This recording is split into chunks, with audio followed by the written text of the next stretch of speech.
Bah écoute, je m'appelle Sylvain Durin, donc j'ai écrit déjà 3 livres. Ce qui m'a amené à écrire, c'est d'abord le cinéma en fait. Ça peut paraître un peu bizarre, mais j'ai fait des études de cinéma.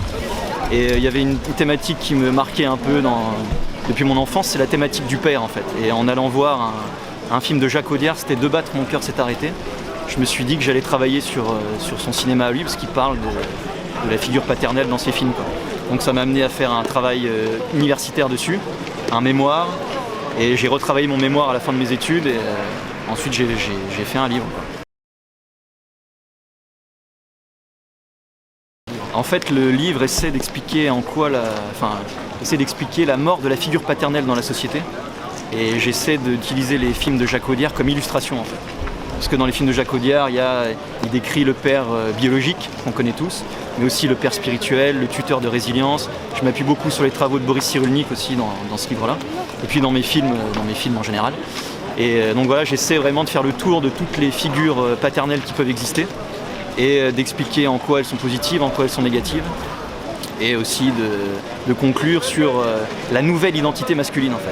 Parce que la mort de la figure paternelle enchaîne un fils nouveau, si on peut appeler ça comme ça, c'est en tout cas comme ça que je l'appelle. Et ce fils nouveau-là va être en conflit avec sa propre virilité en fait. Et il va essayer de la reconquérir par des moyens que je vais expliquer dans mon film qui sortira le mois prochain. J'ai aussi écrit sous pseudo, parce que c'est des écrits un peu plus humoristiques, second degré, voire millième degré si on veut. Et j'ai inventé un personnage en fait qui s'appelle Georges Grome, qui a déjà écrit 2 livres. En fait, l'histoire, c'est on retrouve des textes cachés dans une chasse d'eau à Arles.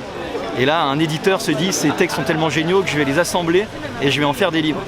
Mais c'est tellement sarcastique et percutant que l'éditeur se cache, quoi.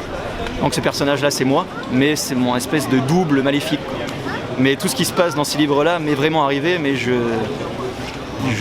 j'enrobe et j'exagère, quoi, tu vois.